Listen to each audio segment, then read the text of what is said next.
പേട്രിയറ്റിൽ state award കിട്ടോ? പ്രതീക്ഷയുണ്ടോ? അറിയില്ല. Thanks to Mahesh sir. എല്ലാവരും വിചാരിക്കും, എല്ലാവരും പുറത്ത് പോകുമ്പോൾ എല്ലാവരും വിചാരിക്കണം ഞാൻ കഞ്ചാവാണോ ചോദിക്കും. സ്റ്റഫ് ഉണ്ടോ കയ്യിൽ? ഞാൻ പറയും ഇല്ല, കണ്ടാൽ ലുക്ക് ഉണ്ടെങ്കിലും ശരിക്കും ഇല്ല. ലാൽസറായിട്ട് സത്യം പറയുകയാണെങ്കിൽ ഫസ്റ്റ് ടൈം കാണുമ്പോഴും ഇപ്പോൾ ലാസ്റ്റ് ടൈം കാണുമ്പോഴും ഒരേ ഒരു കംഫർട്ട് സോണാണ് നമുക്ക് തരണേ. നമ്മൾ ആദ്യമായിട്ട് ഇപ്പോൾ ഒരു വർക്ക് ചെയ്യാൻ പോണ ആളാണ്. ഇപ്പോൾ നമുക്ക് നമ്മുടേതായിട്ടുള്ള കുറേ ടെൻഷൻസും കാര്യങ്ങളും ഉണ്ടാവും. ഒരു പുള്ളി അങ്ങനെയല്ല അതിനെ ഡീൽ ചെയ്യുക. മൂപ്പര് എങ്ങനെയാണെന്ന് വെച്ചാൽ കറക്റ്റായിട്ട് നമ്മളെ ആദ്യം കംഫർട്ടബിൾ ആക്കും. ഓക്കെ, ഞങ്ങൾ ഓക്കെ അല്ലേ എന്നതിന് ശേഷമായിരിക്കും കോൺവെർസേഷൻ സ്റ്റാർട്ട് ചെയ്യണേ. ഇപ്പോൾ ചാക്കോച്ചനും ദർശനയും തമ്മിൽ കോൺട്രാസ്റ്റ് വേണം എന്നുള്ളതായിരുന്നു സാർക്ക് വേണ്ട ആദ്യത്തെ റിക്വയർമെന്റ്. എനിക്ക് മഹേഷ് നാരായണന്റെ ഡയറക്ഷനിൽ വന്നിട്ടുള്ള സിനിമകളുടെ ഭൂരിഭാഗം സിനിമയുടെ കോസ്റ്റ്യൂം ചെയ്തിട്ടുള്ള തന്നെയാണ്. ടേക്ക് ഓഫ് ആണെങ്കിലും മാലിക് ആണെങ്കിലും സ്റ്റേറ്റ് അവാർഡ് കിട്ടിയതാണ്. പിന്നെ ഗ്രേയുടെ പല ഗ്രേസ്, ബ്ലൂവിന്റെ പല ബ്ലൂസ്, ഗ്രീൻ്റെ പല ഗ്രീൻസ്.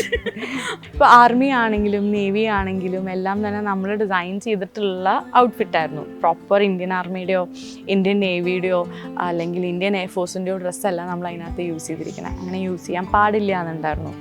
നമുക്ക് ഓൾമോസ്റ്റ് അതൊരു 60-70 ലാക്സിൻ്റെ അടുത്തായിട്ടുണ്ട്. ലാൽസറിൻ്റെ കണ്ണട അത് നമ്മൾ ഇവിടെ ഒന്നും കിട്ടാണ്ട് അതിനെ വരുത്തിച്ച് അതിനെ കസ്റ്റമൈസ് ചെയ്ത് അതിൻ്റെ ഇതൊക്കെ മാറ്റി, മീൻസ് അതിൻ്റെ ഷെയ്ഡ് മാറ്റി അങ്ങനെ ചെയ്ത്. പിന്നെ മൂപ്പർ യൂസ് ചെയ്തിട്ടുണ്ടായിരുന്ന വാച്ച് അത് ഒറിജിനൽ മിലിറ്ററി പീപ്പിൾ യൂസ് ചെയ്യുന്ന വാച്ചായിരുന്നു.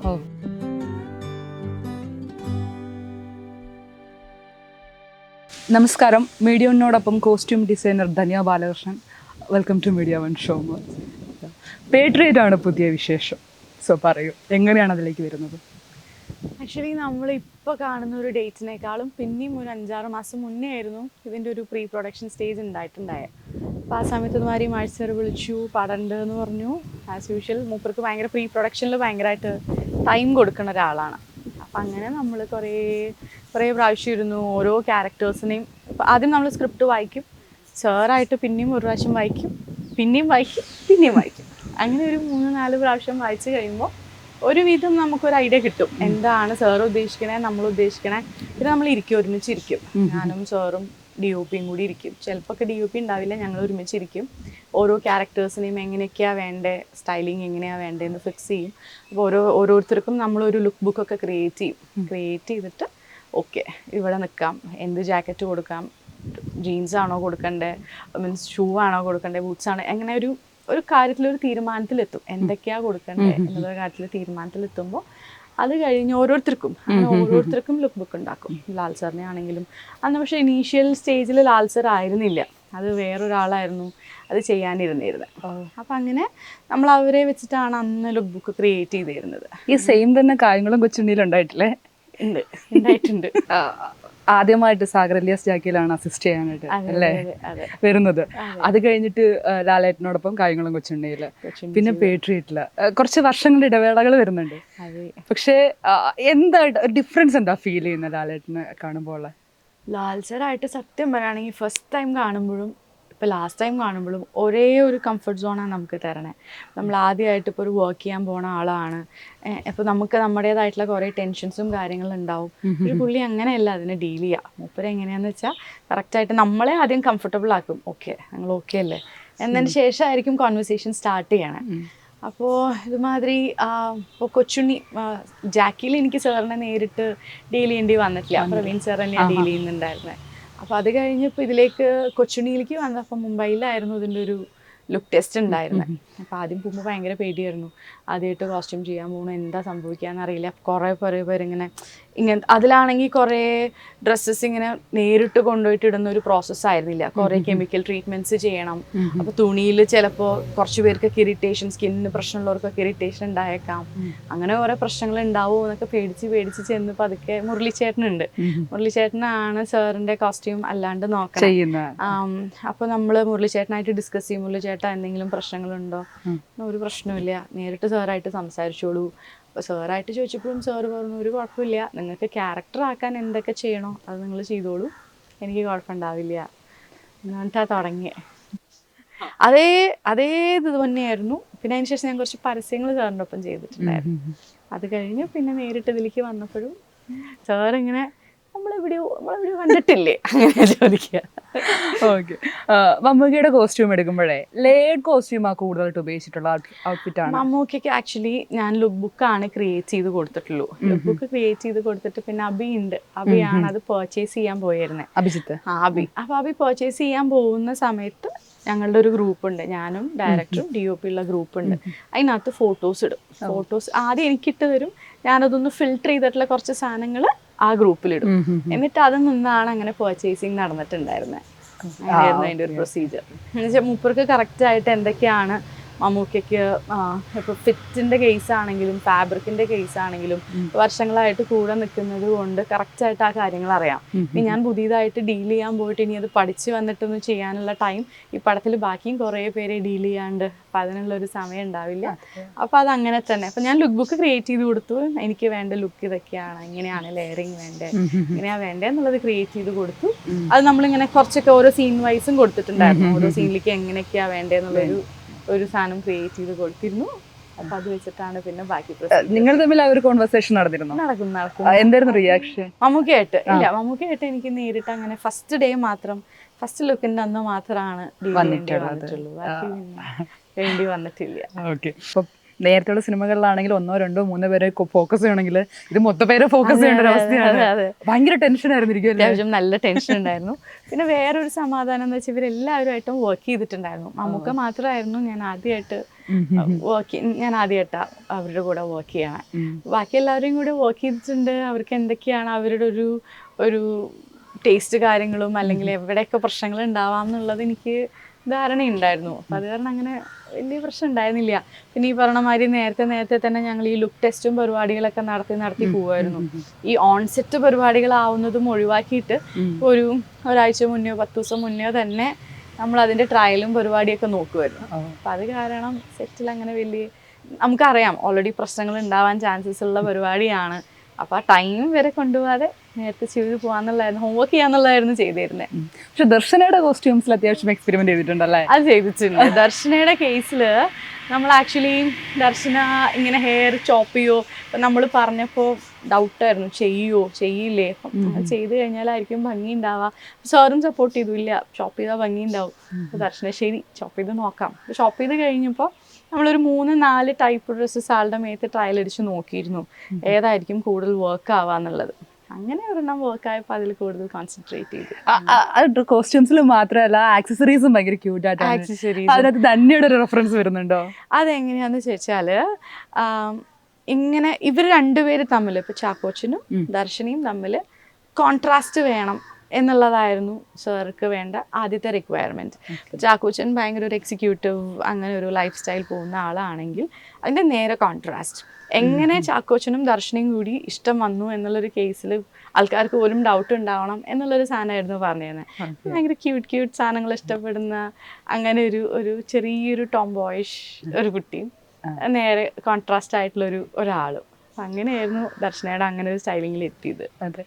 അപ്പോൾ ഫഹദ് എടുക്കുകയാണെങ്കിലും കുഞ്ചാക്കോ ബോബൻ എടുക്കുകയാണെങ്കിലും ഫഹദിൻ്റെ ഇത്രയും ക്യാരക്ടേഴ്സ് നമ്മൾ നേരത്തെ കണ്ടിട്ടുണ്ട്. പക്ഷെ ഈ ഒരു കോസ്റ്റ്യൂമിൽ കൊണ്ടുള്ള മാറ്റം എന്താണ് ശരിക്കും? ഇതിൽ ഭയങ്കര മാറ്റം എന്ന് പറയാനില്ല. ആ ഒരു ടീഷർട്ട് ലെയറിംഗ് ഉള്ള ഒരു കാര്യം മാത്രമേ നമ്മൾ അതിനകത്ത് എക്സ്ട്രാ ചെയ്തിട്ടുള്ളൂ. പിന്നെ മൂപ്പർക്ക് ലെയറിങ് വേണമായിരുന്നു. കാരണം വേറൊരു പടത്തിന് വേണ്ടി കുറച്ചും കൂടി ട്രിമ്മായിട്ട് നിൽക്കുന്ന ഒരു സമയമായിരുന്നു. അപ്പോൾ ഒരു സിംഗിൾ ലെയർ ഔട്ട്ഫിറ്റ് കൊടുത്തു കഴിയുമ്പോൾ ചിലപ്പോൾ ആളുടെ ഫിസിക്കിന് അത് വർക്ക് ആവില്ല. കുറച്ചും കൂടി അപ്പീലിംഗ് ആക്കാൻ വേണ്ടി തന്നെയാണ് കുറച്ച് തിക്കറായിട്ടുള്ള ഈ ഡബിൾ ലെയർ. ഈ ലാലേട്ടന്റെയും മമ്മൂക്കയുടെയും ഫൈറ്റ് സീൻ ഉണ്ടല്ലോ, കാറിലുള്ള സീൻ ഉണ്ടല്ലോ, അതിനകത്ത് അവർ ഇരുവരും ധരിച്ചിരിക്കുന്നത് ഈ ലെയർഡ് കോസ്റ്റ്യൂം തന്നെയാണ്. അത് ബോധപൂർവമാണോ അതോ ക്യാരക്ടർ ഡിമാൻഡ് ചെയ്യുന്നതാണോ? അത് ബോധപൂർവം ചെയ്ത് തന്നെയാണ്. ക്യാരക്ടറും ഡിമാൻഡ് ചെയ്യുന്നുണ്ടോ എന്ന് ചോദിച്ചാൽ ഇവർ വരുന്നത്, ഇപ്പോൾ ലാൽസർ വരുന്നത് ഡൽഹിയിൽ നിന്ന് വന്ന് ഇറങ്ങി ശരിക്കും ഇനീഷ്യൽ പ്ലാനിൽ എങ്ങനെയായിരുന്നു ചോദിക്കുമ്പോൾ വന്നു കഴിയുമ്പോൾ നമുക്ക് ആദ്യത്തെ ഫസ്റ്റ് മൂപ്പര് വന്ന സമയത്ത് ഒരു ജാക്കറ്റ് ഉണ്ടായിരുന്നില്ലേ, ആ ജാക്കറ്റും ടീഷർട്ട്സും തന്നെ പോവാം എന്നുള്ളത് തന്നെയായിരുന്നു പ്ലാൻ. പക്ഷെ പിന്നെ നോക്കുമ്പോൾ അതിനൊരു വെയിറ്റേജ് കുറവ് ഫീൽ ചെയ്തു.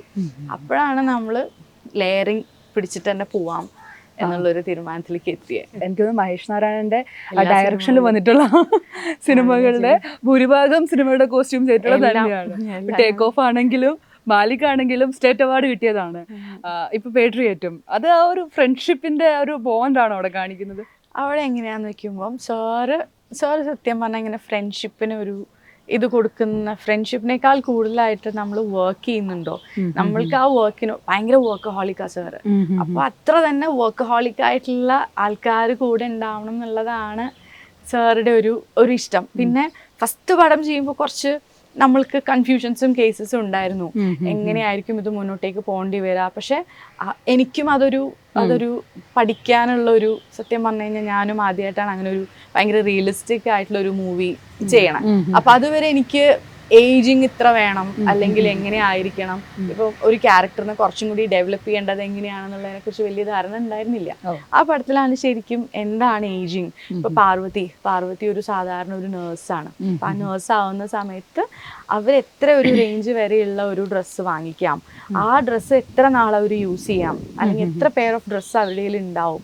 അപ്പൊ ഇങ്ങനെ കുറച്ച് ബാക്ക് സ്റ്റോറീസും കൂടി ഇതിന്റെ പിന്നാലെ പോകണം എന്നുള്ള കാര്യങ്ങളൊക്കെ ശരിക്കും ആ പടത്തിലാണ് നമ്മൾ ചിന്തിച്ചു തുടങ്ങണം. എനിക്ക് തോന്നുന്നത്, എൻ്റെ ഒരു സംശയമാണ്, മിക്ക കോസ്റ്റ്യൂം ഡിസൈനേഴ്സിന്റെയും ഒരു മാനദണ്ഡം എന്നുള്ളത് ഇത് തന്നെയാണോ? ഈ ഒരു അവരുടെ ഒരു മാസം സാലറി ഒക്കെ വെച്ച് അങ്ങനെ തന്നെയാണോ അവർ എല്ലാവരും അങ്ങനെയാണോ വർക്ക് ചെയ്യണേന്ന് എനിക്ക് അറിയില്ല. എൻ്റെ ഒരു മെത്തേഡ് അങ്ങനെയാണ്. ഞാൻ ഇവർക്ക് എല്ലാവർക്കും ഒരു ബാക്ക് സ്റ്റോറി, എന്തായിരിക്കും ഇവരുടെ സാലറി, ഇവർക്ക് എത്ര ഡ്രസ്സസ് ഉണ്ടാവും. ഇപ്പൊ എന്നെ പോലെ ഒരാളാണെങ്കിൽ എനിക്ക് 4 ഡ്രസ്സേ ഉണ്ടാവുള്ളൂ, അല്ലെങ്കിൽ 5 ഡ്രസ്സാണ് ഞാൻ കീപ്പ് ചെയ്യുള്ളൂ. ഇത് മൊത്തം യൂസ് ചെയ്ത് നശിച്ച് കഴിയുമ്പോഴായിരിക്കും അടുത്ത സെറ്റ് ഓഫ് ഡ്രസ്സ് വരുന്നുണ്ടാവുക.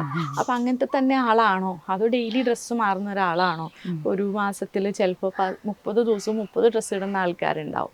അപ്പോൾ ഇതിനൊരു ബാക്ക് സ്റ്റോറി ഞാൻ ചോദിക്കാറുണ്ട്, എങ്ങനെയാണ് ഇവർ ശരിക്കും, ഇവരുടെ ഒരു ചില പടത്തിൽ കാണാം ഒറ്റ ഡ്രസ്സ് പോലും റിപ്പീറ്റ് ചെയ്യില്ല. വീട്ടിൽ ഭയങ്കര കഷ്ടമായിരിക്കും, പൈസ ഉണ്ടാവില്ല, ഒന്നും ഉണ്ടാവില്ല, പക്ഷെ അവർ പടത്തിൽ ഒരു 52 ഡ്രസ്സ് ഇട്ടിട്ടുണ്ടാവും. പക്ഷെ ഞാൻ ശരിക്കും അതിനെ റിപ്പീറ്റ് ചെയ്ത് കൊടുക്കണം എന്ന് വിശ്വസിക്കുന്ന അല്ലെങ്കിൽ അങ്ങനെ ആഗ്രഹിക്കുന്ന ഒരാളാണ്. ഇപ്പോൾ ഒരു 50 സീൻസിൽ അവർ അപ്പിയർ ആവുന്നുണ്ടെങ്കിൽ ഒരു 3 പ്രാവശ്യമെങ്കിലും ഈ കോസ്റ്റ്യൂം റിപ്പീറ്റഡ് ആയിട്ട് വന്നാൽ മാത്രമായിരിക്കും ആൾക്കാർക്ക് അത് വിശ്വസിക്കാൻ പറ്റുന്നുണ്ടാവുക. അപ്പം അങ്ങനെ എത്രത്തോളം ആ വിശ്വാസത്തിലേക്ക് എത്തിക്കാൻ പറ്റുന്നോ അതാണ് റൈറ്റ് എന്നാണ് എനിക്ക് തോന്നാറുള്ളത്. റിയലിസ്റ്റിക് ജോണർ കൂടുതൽ ഇഷ്ടമാണെന്ന് തോന്നുന്നത്. അതെ അതെ. ഈ ഒരു കളർ ടോണ് ഭയങ്കര പരിമിതി ഉണ്ടാവും നമുക്ക് ഈ കോസ്റ്റ്യൂംസ് സെലക്ട് ചെയ്യുന്നതിലും കൊടുക്കുന്നതിലും. ആ ഒരു പരിമിതി എത്രത്തോളം ഉണ്ടായിരുന്നു? ഇല്ല, ഈ പടം ഭയങ്കര കളേഴ്സ് അങ്ങനെ ഡിമാൻഡ് ചെയ്യുന്നില്ല എന്നുള്ളതാണ്. ഇപ്പോൾ ഓരോ പടത്തിനെയും ഓരോ കളർ പാലറ്റ്സ് ഉണ്ടാവും. ഇപ്പൊ ഭയങ്കര ഇപ്പൊ പ്രേമലു പോലത്തെ ഒരു പടത്തിനെ ഇങ്ങനെയല്ല, അത് കുറച്ചും കൂടി കളർഫുള്ളാണ്, എന്താ പറയാ, കുറച്ചും കൂടി കാണുന്നവർക്ക് സന്തോഷം തോന്നണം, അല്ലെങ്കിൽ ഓരോ ഫ്രെയിമും കുറച്ചും കൂടി ആയിരിക്കണം. അപ്പൊ നമ്മൾ പ്ലസന്റ് ആയിട്ടുള്ള കളേഴ്സും പ്ലസന്റ് ആയിട്ടുള്ള ഔട്ട്ഫിറ്റ്സ് ആണ് നമ്മൾ അവിടെ യൂസ് ചെയ്യണം. ഈ പടത്തിന് നമ്മൾക്ക് ടെൻഷനാണ്, നമ്മളുടെ മൂഡിനെ വേറൊരു രീതിയിലേക്ക് കൊണ്ടുപോകുന്ന ഒരു പടമായിട്ടാണ് വരണേ. അപ്പൊ അങ്ങനെ വരുമ്പോൾ ഇവിടെ അങ്ങനത്തെ കളേഴ്സ് യൂസ് ചെയ്യുമ്പോൾ ചിലപ്പോൾ അത് വർക്ക് ആവില്ല. അപ്പൊ അതുകൊണ്ട് തന്നെ പാലറ്റ് നമ്മൾ നേരത്തെ തന്നെ പ്ലാൻ ചെയ്ത് അതിൽ തന്നെ നിർത്തുക. പിന്നെ ഗ്രേയുടെ പല ഗ്രേസ്, ബ്ലൂവിന്റെ പല ബ്ലൂസ്, ഞാനത് കണ്ടു. കുഞ്ചാക്കോവിന്റെ ഷർട്ടിൽ നമുക്ക് മനസ്സിലാവും, വിസിബിൾ ആണ്. അത്തരത്തില് എന്തെങ്കിലും ഹിഡൻ എലമെന്റ്സ് വല്ലതും ഉണ്ടായിട്ടുണ്ടോ ഇതുവരെ പറയാത്ത? നമ്മൾ കണ്ടുപിടിക്കട്ടെ, ഓഡിയൻസ് കണ്ടുപിടിക്കട്ടെ? ഇല്ല, അങ്ങനെ ഭയങ്കര കോൺട്രാസ്റ്റുകൾ വേണ്ട എന്നുണ്ടായിരുന്നു. അത് കുറച്ചെങ്കിലും കളേഴ്സ് കൊണ്ടുവന്നിരിക്കണം ദർശനയിലാണ്, വളരെ കുറച്ച് കളേഴ്സ് കൊണ്ടുവന്നിരിക്കും. ഇപ്പൊ ഇത്രയും സ്റ്റാർ കാസ്റ്റ് നിൽക്കുകയാണ്, കുറച്ച് ഈസി ആയത് ആരുടെ കോസ്റ്റ്യൂം ചെയ്യാനായിരുന്നു? എല്ലാവരും പോലെ തന്നെ ടെൻഷൻ ആയിരുന്നാണോ? എല്ലാവരും ഇതും ടെൻഷൻ തന്നെയായിരുന്നു. അങ്ങനെ ഈസി എന്ന് പറയാനില്ല, എല്ലാവർക്കും അവരുടേതായ രീതിയിൽ ചെയ്തിട്ടുണ്ട്. നോക്കൂ, ഇപ്പം ധന്യയുടെ കരിയർ എടുക്കുകയാണെങ്കിൽ ഒരുപാട് നല്ല സിനിമകൾ മലയാളി ഇഷ്ടപ്പെടും, ഒരുപാട് നല്ല സിനിമകളുടെ ഇപ്പം ഗ്രേറ്റ് ഇന്ത്യൻ കിച്ചൺ, അതുപോലെ തന്നെ മാലിക് വരുന്നുണ്ട്, ടേക്ക് ഓഫ് വരുന്നുണ്ട്, അറിയിപ്പ്, അങ്ങനെയുള്ള കുറേ സിനിമകളുണ്ട്. മാർക്ക് വന്നിട്ടുണ്ട്, പിന്നെ ദേവരാന്ന് പറഞ്ഞിട്ടൊരു പ്രേമലു വരുന്നുണ്ട്. അത്തരത്തിലുള്ള എന്നാൽ റിയലിസ്റ്റിക് ജോണിലുള്ള കുറേ സിനിമകൾ ചെയ്യാൻ വേണ്ടി പറ്റിയിട്ടുണ്ട്. സോ ഭയങ്കര ഒരു ഭാഗ്യം. എന്താണത്? അത് എനിക്ക് തോന്നണേ, ഇപ്പം നമ്മളൊരു കരിയർ സ്റ്റാർട്ട് ചെയ്ത് അത് കുറച്ച് വർക്കായി തോന്നുമ്പോൾ നമുക്ക് വരുന്ന ജോണർ മുഴുവൻ അങ്ങനെയാണെന്നാണ് എനിക്ക്. ഞാൻ ആഗ്രഹിച്ചാൽ പോലും എനിക്കൊരു ഫാഷൻ ഓറിയന്റഡ് പടം ഇതുവരെയും ചെയ്യാൻ പറ്റിയിട്ടില്ല. എനിക്ക് വരുന്ന എൻക്വയറീസ് മുഴുവൻ ഒന്നില്ലെങ്കിൽ പീരിയോഡിക് ആയിരിക്കും, അല്ലെങ്കിൽ ഇതുമാതിരി റിയലിസ്റ്റിക് മൂവീസ് ആയിരിക്കും. അങ്ങനെയാണ് പോയിക്കൊണ്ടിരിക്കുന്നത്. ഏത് ജോണറ കൂടുതൽ ഇനി ചെയ്യണം താല്പര്യമുള്ള ജോണർ? എനിക്ക് ഇപ്പോഴും സത്യം പറഞ്ഞാൽ ഇതിനോട് തന്നെ ഇൻട്രസ്റ്റ് റിയലിസ്റ്റിക് ആണ്. റിയലിസം അല്ലെങ്കിൽ പീരിയഡ് ചെയ്യാൻ ഭയങ്കര ഇഷ്ടമാണ്. അതിനിടയ്ക്ക് ബോളിവുഡിലേക്ക് പോയിരുന്നല്ലേ, ഭൂത് ബംഗ്ല? പ്രിയൻ സാറിന്റെ അത് എല്ലാവരുടെ അല്ല കേട്ടോ, രണ്ടുപേരുടെ. ആരുടെയൊക്കെയായിരുന്നു? ഒന്ന് നമ്മുടെ അതിൽ തന്നെ ഹീറോയിന്റെയും പിന്നെ അതിൽ തന്നെ ഇവരുടെ അക്ഷയ് സാറുടെ സിസ്റ്റർ ആയിട്ട് ഒരു കുട്ടി അഭിനയിക്കുന്നുണ്ട്, അവരുടെ. അതെങ്ങനെയായിരുന്നു കോള് വന്നിട്ടുണ്ടായിരുന്നു? പ്രിയൻ സാർ തന്നെയായിരുന്നു വിളിച്ചിട്ടുണ്ടായിരുന്നത് ആ സമയത്ത്. പ്രിയൻ സാറും നമ്മുടെ ആർട്ട് ഡയറക്ടർ ഉണ്ട് സാബു സാർ. അപ്പൊ സാബു സാർ ഇങ്ങനെ പ്രിയൻ സാർ ഇങ്ങനെ ആരെയാ വെക്കണം എന്ന് ആലോചിച്ചുകൊണ്ടിരിക്കുന്ന സമയത്ത് സാബു സാറാണ് റെക്കമെൻഡ് ചെയ്തതെന്നാണ് അറിയാൻ പറ്റിയത്. ഇങ്ങനെ തന്നെ ഉണ്ടല്ലോ. അപ്പൊ ആ സമയത്താണ് ഞങ്ങൾ ജസ്റ്റ് ദേവര കഴിഞ്ഞിരിക്കുകയായിരുന്നു. ദേവര എന്ന് പറഞ്ഞിട്ടൊരു തെലുങ്ക് മൂവി ചെയ്തായിരുന്നു. അപ്പൊ അത് കഴിഞ്ഞിരിക്കുകയായിരുന്നു. സാബു സാറായിരുന്നു അതിൻ്റെയും ആർട്ട് ഡയറക്ടർ. അപ്പൊ എപ്പോഴെങ്കിലും കാണുകയാണെങ്കിൽ ചോദിക്കണം എന്ന് ഞാൻ വിചാരിച്ചിരുന്ന ഒരു ചോദ്യമുണ്ട്.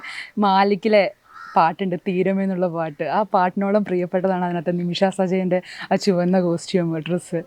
അത് കാലഘട്ടത്തിൻ്റെ റെഫറൻസ് ആയിരുന്നു?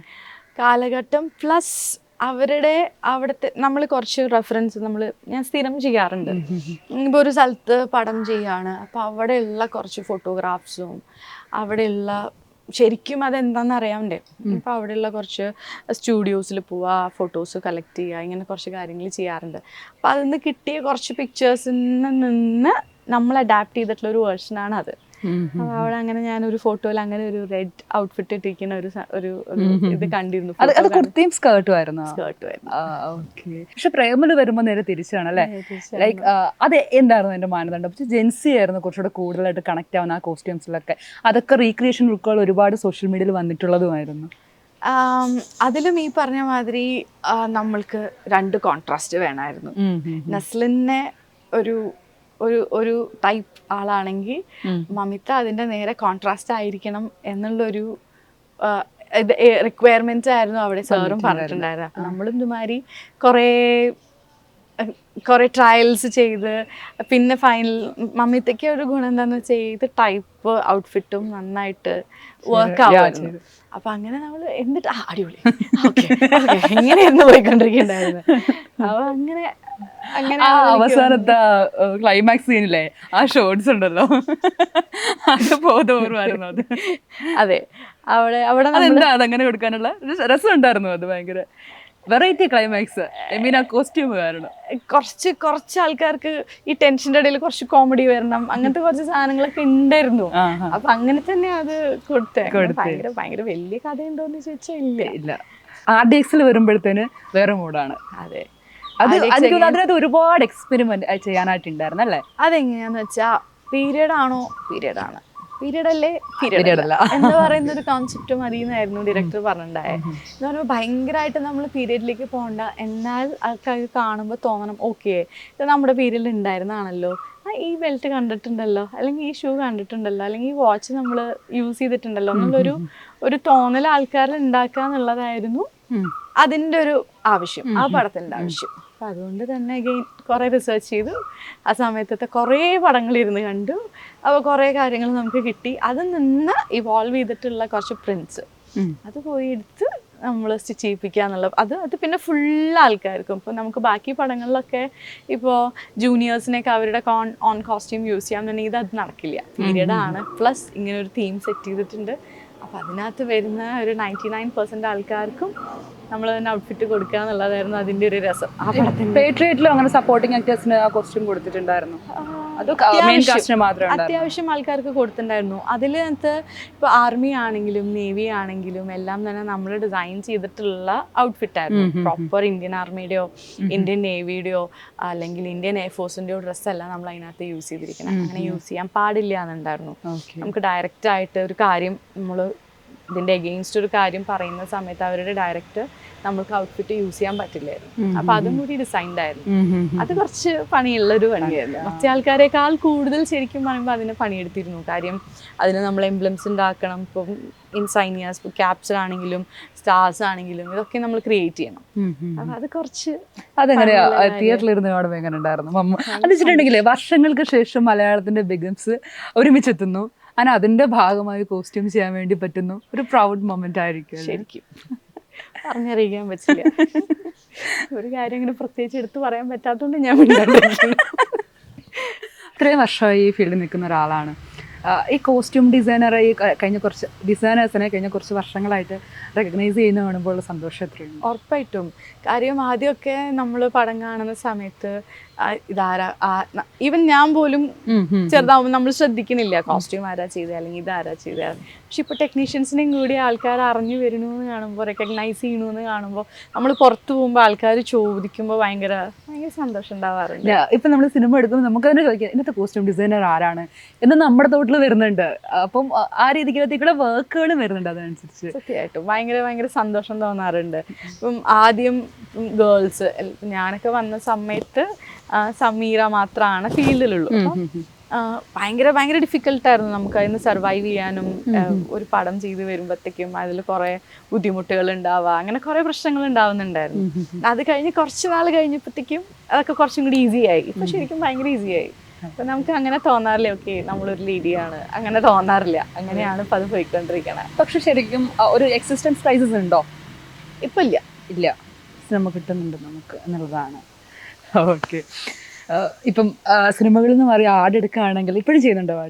ആഡ് ഫിലിംസ് ചെയ്യുന്നുണ്ട്, പക്ഷെ ഇപ്പൊ ഭയങ്കര കുറവാ ചെയ്യണേ. ആദ്യം എന്താന്ന് വെച്ചാൽ അതിലായിരുന്നു കോൺസെൻട്രേഷൻ മുഴുവൻ. ഇടയ്ക്ക് വന്നൊരു സിനിമ ചെയ്യാന്നായിരുന്നു. പക്ഷെ ഇപ്പൊ നേരെ തിരിച്ചായി. ഇപ്പൊ സിനിമകൾ കൂടുതൽ എണ്ണം ചെയ്യുമ്പോൾ അല്ലാണ്ട് നമുക്ക് സർവൈവ് ചെയ്യാൻ പറ്റില്ല. ഒരു പടം ചെയ്ത് നമ്മൾക്ക് നിൽക്കാൻ പറ്റില്ല. അപ്പൊ എന്തായാലും 3-4 പടം പാരലലി ചെയ്താൽ മാത്രമാണ് നമുക്ക് സർവൈവ് ചെയ്യാൻ പറ്റുള്ളൂ. അപ്പോൾ ആ സമയത്ത് ആഡ് ഫിലിംസ് ചെയ്യുമ്പോൾ നമ്മൾ കറക്റ്റായിട്ടൊരു 3 ദിവസമോ 4 ദിവസമോ അതിൻ്റെ കൂടെ നിൽക്കാൻ പറ്റണം. അപ്പോൾ അവിടെ വിളി വന്നാൽ നമുക്ക് ഓടാൻ പറ്റില്ല. അത് കാരണം കുറച്ച് നാളായിട്ട് കുറച്ചിട്ട് ഇരിക്കുന്നു. ഇപ്പോഴും ഇൻഡസ്ട്രിയിൽ നേരിടുന്ന കോസ്റ്റ്യൂം ഡിസൈനേഴ്സ് നേരിടുന്ന പ്രധാന വെല്ലുവിളി ഏതെന്ന് വെച്ചാൽ എന്തായിരിക്കും അത്? ഒന്ന് ബഡ്ജറ്റാണ്. ഇപ്പോൾ അതെന്താ പറയാൻ കാര്യം എന്ന് വെച്ചാൽ, ഞാൻ പറഞ്ഞില്ലേ ഞാനിപ്പോൾ ഒരു തെലുങ്ക് മൂവി ചെയ്തിട്ടുണ്ടായിരുന്നു. അപ്പോൾ ആ സമയത്ത് അവിടെ നമുക്ക് ലാവിഷാന്ന് പറയുമ്പോൾ നമ്മളൊരു സാധനം എടുക്കുമ്പോൾ ടെൻഷൻ അടിക്കേണ്ടി വരില്ല. ഇപ്പോൾ ഒരു ക്യാരക്ടറിനെ സെറ്റ് ചെയ്യുന്ന സമയത്ത് നമുക്ക് കുറേ റിക്വയർമെൻറ്റ്സ് ഉണ്ട്. ഫോർ എക്സാമ്പിൾ ഒരു പെൻഡൻ്റാന്ന് വിചാരിച്ചോളൂ. ദേവരയിൽ കുറേ ആക്സസറീസ് നമ്മൾ ചെയ്തെടുത്തിട്ടുണ്ടായി. അപ്പോൾ ഈ ചെയ്തെടുത്ത് വരുന്ന സമയത്ത് നമുക്കിപ്പോൾ ഒരു ആക്സസറി ചെയ്തു വരുമ്പോൾ ഒരു സർട്ടൺ എമൗണ്ട് വരുന്നുണ്ടെന്നുണ്ടെങ്കിൽ അവിടെ നമുക്ക് ഒരു സാറ്റിസ്ഫാക്ഷൻ ഉണ്ടാവില്ലേ. നമ്മൾ ചെയ്ത കട, നമ്മൾ ചെയ്ത പെൻഡന്റ് എന്ന് പറയുന്ന ഒരു സാധനം നമുക്ക് ഇവിടെ അപ്ലൈ ചെയ്യാം. അത് നമ്മളിവർ പറഞ്ഞിട്ടും കാര്യമില്ല. നമ്മുടെ ഇൻഡസ്ട്രിയിൽ അതിനുള്ള ഫണ്ടും കുറവാണ്. അപ്പം നമുക്ക് ബേസിക് ആയിട്ട് വരുന്ന പ്രശ്നം ബഡ്ജറ്റ് തന്നെയാണ്. അതിപ്പോൾ എത്ര വലിയ പടം എന്ന് പറഞ്ഞാലും അവിടെയും ഒന്ന് പിടിച്ചോളൂ കേട്ടോ. അപ്പോൾ പിടിക്കാം. പക്ഷെ പേട്രിയേറ്റിന് അത്തരത്തിലുള്ള ലിമിറ്റേഷൻ ഉണ്ടായിരുന്നു. പേട്രിയേറ്റിന്റെ ബഡ്ജറ്റ് ഉണ്ടായിരുന്നു, കോസ്റ്റ്യൂമിലുള്ള ഒരു ബഡ്ജറ്റ് എന്തായിരുന്നു? മൊത്തത്തിലുള്ളൊരു ബഡ്ജറ്റ് നമ്മൾ ബഡ്ജറ്റ് ചെയ്ത് കൊടുത്തു കഴിയുമ്പോൾ അവർ പറയും ഒന്ന് ശ്രദ്ധിച്ചോളൂ. പക്ഷെ അത് ഞാൻ പറഞ്ഞില്ലേ നേരത്തെ പറഞ്ഞ മാതിരി ഇവരെയും ബ്ലെയിം ചെയ്യാൻ പറ്റില്ല. നമുക്ക് അതിന് ഓഡിയൻസിന്റെ ഒരു ലിമിറ്റേഷൻ ഉണ്ട്. എല്ലാ കാര്യങ്ങളും കൂടി വരുന്ന എങ്ങനെയാണ് ഏകദേശം ഒരു ബഡ്ജറ്റ് എന്ന് പറയാൻ വേണ്ടി പറ്റും? നമുക്ക് ഓൾമോസ്റ്റ് അതൊരു 60-70 ലാക്സിൻ്റെ അടുത്തായിട്ടുണ്ട്. അതിനകത്ത് തന്നെ നമ്മുടെ കോസ്റ്റ്യൂം മാത്രമാണോ അതിനുള്ള ബാക്കിയുള്ള കാര്യങ്ങളൊക്കെ തന്നെയും പർച്ചേസ് ചെയ്യുന്ന ആ ഒരു എമൗണ്ടിൽ തന്നെയാണോ? അതെ, കോസ്റ്റ്യൂമും ആക്സസറീസ്, വാച്ചസ്, സ്പെക്ടിക്കിൾസ്, ഷൂ. അങ്ങനത്തെ മമ്മൂക്കയുടെയോ മോഹൻലാലിന്റെയോ അങ്ങനെ എന്തെങ്കിലും സ്പെഷ്യൽ ആയിട്ടുള്ള ആക്സസറീസ് ഉണ്ടോ? ലാൽസറിന്റെ കണ്ണട, സൺഗ്ലാസ് അല്ലേ? അത് നമ്മള് ഇവിടെ ഒന്നും കിട്ടാണ്ട് അതിനെ വരുത്തിച്ച് അതിനെ കസ്റ്റമൈസ് ചെയ്ത് അതിൻ്റെ ഇതൊക്കെ മാറ്റി, മീൻസ് അതിൻ്റെ ഷെയ്ഡ് മാറ്റി അങ്ങനെ ചെയ്തിട്ട്. പിന്നെ മൂപ്പർ യൂസ് ചെയ്തിട്ടുണ്ടായിരുന്ന വാച്ച് അത് ഒറിജിനൽ മിലിറ്ററി പീപ്പിൾ യൂസ് ചെയ്യുന്ന വാച്ചായിരുന്നു. അത് ഇൻട്രസ്റ്റിംഗ്. അത് ഭയങ്കര എക്സ്പെൻസീവ് വാച്ച് എന്നുള്ള കോൺസെപ്റ്റ് അല്ല, ഭയങ്കര ഇൻട്രസ്റ്റിംഗ് ആയിട്ട്. വരാനിരിക്കുന്നത് വലിയ പ്രൊജക്റ്റുകളാണല്ലേ? നോബഡി ഉണ്ട്, ബദ്രയും കുടുംബ യൂണിറ്റ് പാക്കപ്പ് ആയല്ല കഴിഞ്ഞ ദിവസം. അതിനെങ്ങനെയാ നിവിൻ പോലൊരു ക്യാരക്ടർ? നിവിൻ നമ്മളെ കൊച്ചുണ്ണി തൊട്ട് നമ്മൾ ചെയ്യണതല്ലേ. അവിടെ പഴയ ചാമ കാണാൻ വേണ്ടി പറ്റുമോ? ഉറപ്പായിട്ടും. മൂപ്പര് ഉണ്ടെങ്കിൽ ആ ഒരു വൈബാണ്. മൂപ്പര് അടുത്ത് ഇവിടെ വെറുതെ നമ്മുടെ അടുത്ത് സംസാരിച്ചില്ലെങ്കിലും ഇങ്ങനെ അടുത്ത് വന്ന് നിന്ന് കഴിയുമ്പോൾ നമുക്ക് ആ ഒരു വൈബ് കിട്ടും. ഭയങ്കര പ്ലസന്റ് മൂഡാണ്. അലിക്കിന്റെ സ്റ്റേറ്റ് അവാർഡ് സമയത്ത് സോഷ്യൽ മീഡിയയിലൊക്കെ വൈറലായിരുന്നു. കുഞ്ഞുമായിട്ട് ആ എടുക്കുന്ന ഇപ്പൊ വലുതായല്ലേ? വലുതായി. അവനാണോ ഇപ്പൊ കൂടെ വരുന്നത് സെറ്റിലൊക്കെ? എല്ലായ്പ്പോഴും ഇല്ല, ഇപ്പൊ വെക്കേഷൻ ആയത് കാരണം കൂടെ വരും. പിന്നെ അവനിങ്ങനെ ഒറ്റയ്ക്ക് വീട്ടിലിരുത്തരുതെന്നുണ്ട്, അപ്പൊ അങ്ങനെ പോണ സ്ഥലങ്ങളിലൊക്കെ കൊണ്ടുപോകും. അങ്ങനെയാണ്. മാലിക്കിൽ ആക്ച്വലി ഞാൻ പ്രഗ്നന്റ് ആണെന്ന് അറിയണത് മാലിക്കിന്റെ സെറ്റിൽ വെച്ചിട്ടായിരുന്നു. ജസ്റ്റ് മാലിക്ക് നമ്മൾ പ്രീ പ്രൊഡക്ഷൻ നടക്കുന്ന സമയത്തൊക്കെ കൺസീവ് ചെയ്ത് ആ സമയമായിരുന്നു. അങ്ങനെ പോയി അവിടെ എപ്പോഴും അവൻ വേണമെന്നുണ്ടായിരുന്നു. അവരുടെ മൂവി കൂടെ ഉണ്ടായിരുന്നു. പേട്രിയറ്റിൽ സ്റ്റേറ്റ് അവാർഡ് കിട്ടോ? പ്രതീക്ഷയുണ്ടോ? അറിയില്ല. നയൻതാര അവിടെ കോസ്റ്റ്യൂമിനെ പറ്റി നമ്മൾ പറഞ്ഞത് ഞാനല്ല ചെയ്തിട്ടുണ്ട്. ഞാൻ റെഫറൻസ് മാത്രമേ കൊടുത്തിട്ടുള്ളൂ, ഇങ്ങനെ ആയിരിക്കണം എന്നുള്ളത്. അതും അവരുടെ അവർക്ക് അനുവർദ്ധൻ കോസ്റ്റ്യൂം ഡിസൈനർ ഉണ്ട്, അവർക്ക് വർഷങ്ങളായിട്ട് അവർ തന്നെയാണ് ചെയ്തുകൊണ്ടിരിക്കണേ, അവർ തന്നെയാണ് ചെയ്തത്. ഓക്കെ. സോ പേട്രിയറ്റ് എത്രത്തോളം പ്രിയപ്പെട്ടതാണ് കോസ്റ്റ്യൂം ഡിസൈനർ എന്നുള്ള നിലയ്ക്ക്? അങ്ങനെ ചോദിച്ചാൽ ഞാൻ പെടും. എനിക്കെപ്പോഴും എൻ്റെ ഫസ്റ്റ് കുട്ടി എന്ന് പറഞ്ഞിട്ട് കിടക്കുന്നത് ടേക്ക് ഓഫ് തന്നെയാണ്. ടേക്ക് ഓഫിന് ശേഷമാണ് എനിക്ക് എല്ലാ പടങ്ങളും ഉള്ളൂ. ടേക്ക് ഓഫ് ആയിരുന്നു, പക്ഷെ ബൈസിക്കിൾ തീവ്സ് ആയിരുന്നല്ലോ ഫസ്റ്റ് പടം അതായിരുന്നു. പക്ഷെ നെഞ്ചോട് ചേർക്കുന്നത് ഞാൻ പണിയെടുത്തു അല്ലെങ്കിൽ ഞാൻ എന്തെങ്കിലുമൊക്കെ ചെയ്തു എന്ന് തോന്നിയിട്ടുള്ളത് ടേക്ക് ഓഫ് തന്നെയാണ്. അതിനകത്ത് തന്നെയായിരുന്നു ഞാൻ ഇങ്ങനെ കുറേ അധികം വർക്ക് ചെയ്യണതും. ഇപ്പം നേരത്തെ പറഞ്ഞ യൂണിഫോമിന്റെ കേസസ് ഒക്കെ അവിടെയും നമ്മൾ ചെയ്തിട്ടുണ്ട്. അപ്പം കറക്റ്റ് സിനിമ പഠിക്കുക, അല്ലെങ്കിൽ എന്താണ് ഒരു ഫ്രെയിമിൽ വേണ്ടത് എന്നുള്ള കുറേ കാര്യങ്ങൾ പഠിച്ചത് അവിടെ നിന്നാണ്. അപ്പം അത് തന്നെയാണ് എൻ്റെ ഏറ്റവും പ്രിയപ്പെട്ട സിനിമ. പേട്രിയറ്റിലേക്ക് എത്തിയിട്ടില്ല ഇപ്പോഴും. പ്രേക്ഷകരോട് അവസാനമായിട്ട് പേട്രിയറ്റ് എത്രത്തോളം പ്രിയപ്പെട്ടതാണെന്നോ ഒന്നുകൂടെ പറഞ്ഞ് അവസാനിപ്പിക്കുക. അത് പറഞ്ഞില്ല കേട്ടോ ഇതുവരെ. അതെങ്കിലും ഒരു മാർക്ക്. കാര്യം ഞാൻ നേരത്തെ പറഞ്ഞില്ലേ, എപ്പോഴും സംഭവിക്കാത്തൊരു കാര്യമാണ്. ഇപ്പം എല്ലാവരെയും കൂടി ഒരുമിച്ച് കിട്ടുക, ഡയറക്ടർ ആണെങ്കിലും DOP ആണെങ്കിലും, ഇപ്പം ആക്ടേഴ്സ് മാത്രമല്ല ടെക്നീഷ്യൻസും ഇതെല്ലാവരും ഒരുമിച്ച് കിട്ടുക, വർക്ക് ചെയ്യാൻ പറ്റുക എന്നുള്ളത് അങ്ങനെ എപ്പോഴും പറ്റുന്ന ഒരു കാര്യമല്ല. അതെങ്കിലും അവസരം കിട്ടിയതിൽ ഭയങ്കര സന്തോഷം. Thanks to Mahesh sir. Okay. So ഇത്രയും ടൈം നമ്മളോട് സ്പെൻഡ് ചെയ്തതിന് താങ്ക് യു പറയേണ്ട ആവശ്യമില്ല. പക്ഷെ നിങ്ങൾ ഇങ്ങനെ എക്സ്പ്രഷൻ ഇട്ടിരിക്കുന്നതുകൊണ്ട് എന്താണ് അവസാനിപ്പിക്കേണ്ടത്? എപ്പോഴും ഇങ്ങനെ തന്നെയാ? എപ്പോഴും ഇങ്ങനെയാ. എല്ലാവരും വിചാരിക്കും, എല്ലാവരും പുറത്ത് പോകുമ്പോൾ എല്ലാവരും വിചാരിക്കണം ഞാൻ കഞ്ചാവാണോ ചോദിക്കും. സ്റ്റഫ് ഉണ്ടോ കയ്യിൽ? ഞാൻ പറയില്ല, കണ്ടാൽ ലുക്ക് ഉണ്ടെങ്കിലും ശരിക്കും ഇല്ല, അല്ലാണ്ട് തന്നെ ഞാൻ ഓണാണെന്ന്. Okay. Thank you so much.